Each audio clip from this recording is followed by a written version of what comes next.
Hello everyone, Mr. Nacho here, and today I wanted to share with you a build that I have already previously covered, but this time I wanted to make an update to it since we got the prisms and there is actually a different way to build it. We will be revisiting the Nightfall. The idea behind it is just to have the Dreadwalker mod active as much as possible so that we will be able to keep going full automatic with the Nightfall and do the most DPS that we can. How well does it do? Let's just go right to the range and test it. Let's just pop all of our things and let's just go to town.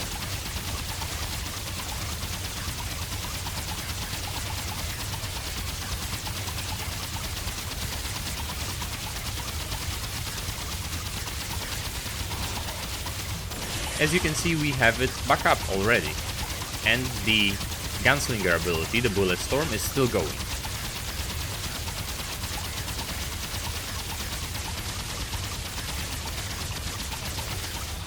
As you can see, the DPS is very high, and whenever we finish, we actually have it almost ready. We just need 1, 2, 3, 4, 5, 6, 7 more shots to be able to use it, and then we can just pop it again and just keep running. This is a great setup. It does a ton of damage, as you could see, about 9000 DPS. I will show you 3 different versions of this build, just one that is light roll, medium roll, and heavy roll. So let's just get right into the build. We are running Hunter and Gunslinger, obviously. I decided to go for Hunter's Mark, but you can just as well go for Hunter's Focus for a little bit more DPS. Then we have Gunslinger secondary with the Bullet Storm ability. When it comes to the armor, you want anything that is light armor. And then we have the Profane Heart just for more lifesteal. Because whenever we actually pop the mod for Nightfall, which is the Dreadwalker, it increases our fire rate by 25% and gives us 10% lifesteal. And on top of that, the gun becomes fully automatic, as you already saw. We have momentum on it because we can stack it up in no time and it's extremely good. Then we have our regular Krelax with Tainted Blade and Nebula with Feedback. These will be the best to apply Corroded and to actually deal with the little enemies during the stages in between the boss fights in the boss rush. Then we have the 0 hour, because we are at lightweight, we can use it very effectively. It increases our damage by 20% and crit chance by 10%, so that's great. Then we have the Xenia's Malice and Probability Cord just for damage. We also have Anastasia's Inspiration to receive haste, and as you can see, it is active. It increases the speed of wearer's action by 7%. It increases our walking speed, strafing speed, dodge speed, fire rate, reload speed.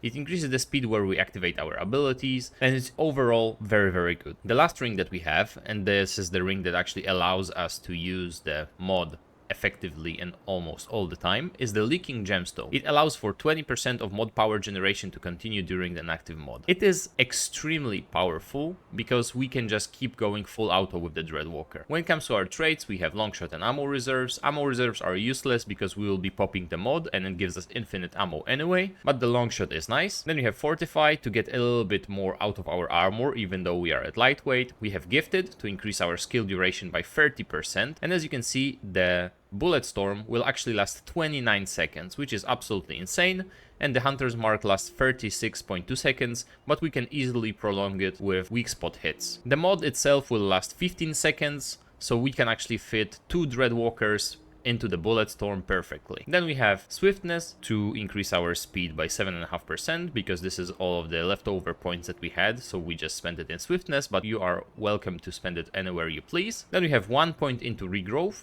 just so we can activate the Anastasia's Inspiration. We have Vigor maxed out, just because we have 150 HP right now, and the lifesteal actually needs a bigger pool of HP to be effective, so we will be healing while we are doing damage. Then we have Spirit, obviously, to increase the mod power generation, Siphoner for more lifesteal, Footwork, so that we can actually not dodge, but just strafe in between and just keep shooting with the Nightfall. Then we have Leech to increase our lifesteal even further. We have Chakra to increase our mod duration, 2 points into Endurance and 2 points into Expertise because they come with the archetypes. Alright, when it comes to the prism, what we have is a prism specifically made for Nightfall. It gives us mod power generation as a standalone fragment, which is very useful. We have weak spot damage and crit damage because it's damage and it's still a gun build. We have gunfighter and munitions, so that we have range crit chance, fire rate and reload speed. And then we have longevity for mod duration and skill duration. Both give us 15%, which is very nice. And obviously we have the sharpshooter that increases range damage by 75%. This would be the most optimal setup. Then we also have range crit chance. We can go for range crit damage if you'd like, but fire rate just does more DPS. And then again we have mod power generation. So from the prism alone we get 20% mod power generation, and then we have spirit for 20% more. We can just keep generating it while the mod is active thanks to the leaking gemstone. So this is the first setup. The second setup that I have for you is the medium one, and it's not using the same amulet anymore because we are not at the light roll. This is a 50 weight, more or less. It gives us almost 50% DR. The armor is absolutely optional, just do anything that will give you less than 50 weight. We have the Nightweaver's Grudge, which is on theme because we are using the Nightweaver weapon. To activate it, we use the Atonement Fold. Then we have the Probability Cord, Xania's Malice, and Leaking Gemstone as well. The traits changed a little bit. We don't really need the Regrowth anymore to activate Haste. We will activate Haste thanks to the Nightweaver's Grudge and the Atonement Fold combo. We also have Perception here that increases our Haste effectiveness. You might as well want to go for something like the Insight because it will just give you passive mod generation, which is great. Resolute will be very useful, and then you could also go with Swiftness because movement speed is very good on this build. The last setup that I have for you is a tanky one. We are using the Brazen Amalgam, which increases our crit chance by 1.5%, and it can stack up to 10 stacks, which would be 15% crit chance, and then it would also give us 25% movement speed while aiming, which is exactly what we want. And again, we went back to Anastasia's Inspiration because it just gives us way too much to ignore it. This setup would be the easiest one to play by far. It does a little bit less DPS. Let me actually just show you. The other one did about 9,000.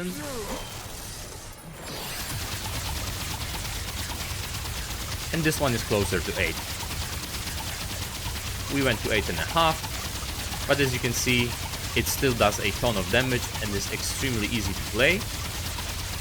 It's also very safe because we are wearing a heavy armor and we have 56% DR, we have 150 health, and we are in general very tanky. Alright, to show you how it works and that it still does great DPS, I will be using the tanky setup, because I think that this is the one that is the easiest one to use.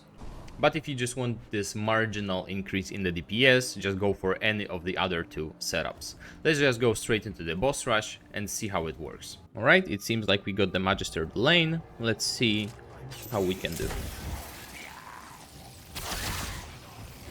This is obviously on Apocalypse. Let's just pick up a upgrade. Max health, just so we don't really fiddle with the damage, so you can see what the damage is at the baseline. We just run through the stage quite easily. And as you can see, the Nightfall has great stagger. We just shot this guy a few times and he didn't know what hit him. We are just looking for the aberration right now to be able to get to the boss. Nebula with this setup actually hits like a truck as well, so we can just use it for mobbing. And let's find the aberration. There he is. Oops. This guy doesn't really have a weak spot, so we are losing a ton of damage. But as you can see, it's not a problem anyway. Let's just go for the boss. And as you can see, we don't have the mod fully up yet. That's because we used it for mobbing.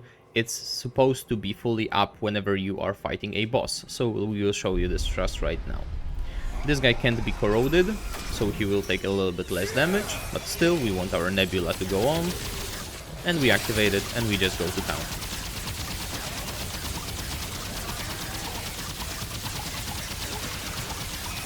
Yeah, his weak spot is difficult to hit. We can easily tank those, we can just take care of the odds, and let's just keep going. He's already half HP. If we can hit the weak spot, then it will go by much faster. This one we actually have to dodge because it's a one-shot, It's not fair, but it is what it is. And he's dead. Alright, let's go through the second stage, pop our Nebula, so it can actually handle the smaller guys, and we should be fine. We just walk in. It's simple enough. There's an elite, and the elite is dead.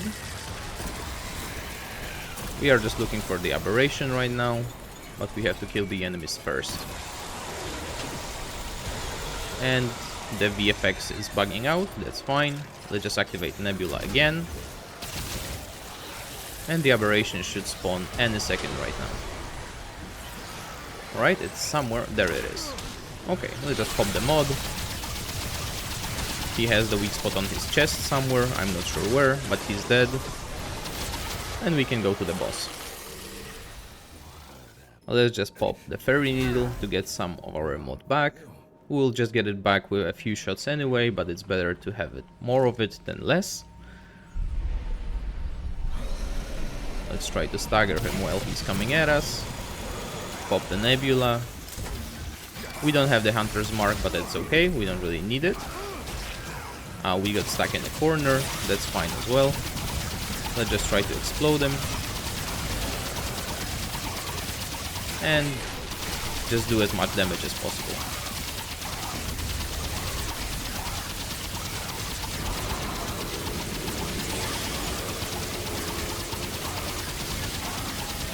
Yup, he's dead.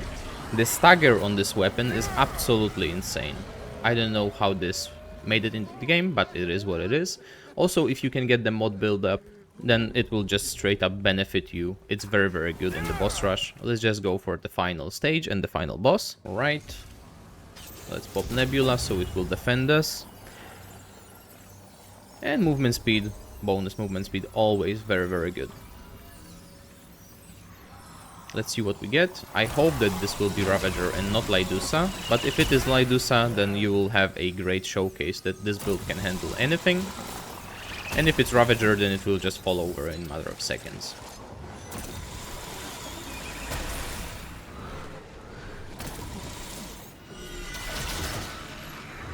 Alright, everything is dying very, very quickly.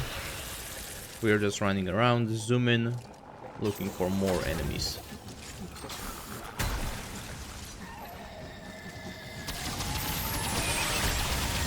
Right, this guy has a weak spot on top, but it's very difficult to hit. Anyway, we did it, and let's just go for the boss. Alright, and it is Lydusa, so you will actually get to see if the Lydusa boss fight was changed in any way, or if it's still a pain in the ass as it used to be. Let's get Corroded going. Let's try to pop the mod. There we go. Okay. And we just unleash.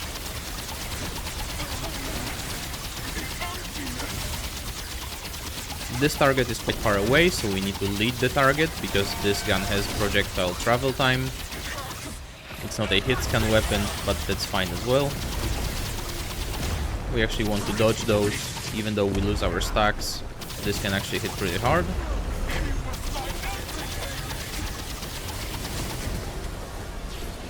Let's just pop Nebula again for the lifesteal. And let's just keep shooting.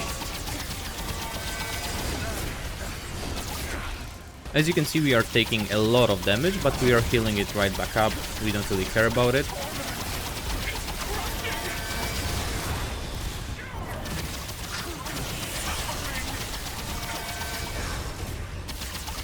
And while we are just moving left to right, we can dodge most of her attacks. And now we have the annoying phase. We just have to brace through it. There is no way around it. Let's see in how many hits we can actually destroy the face. 2 hits. Sometimes 3. Depends on if we crit or not. This was 1. And 2. And 2. She has thick skin as well, so she's taking less damage from our critical strikes. so this might take a while, but we will surely be victorious anyway. There's no point in popping the mod right now, because we can easily dispatch the phases without it.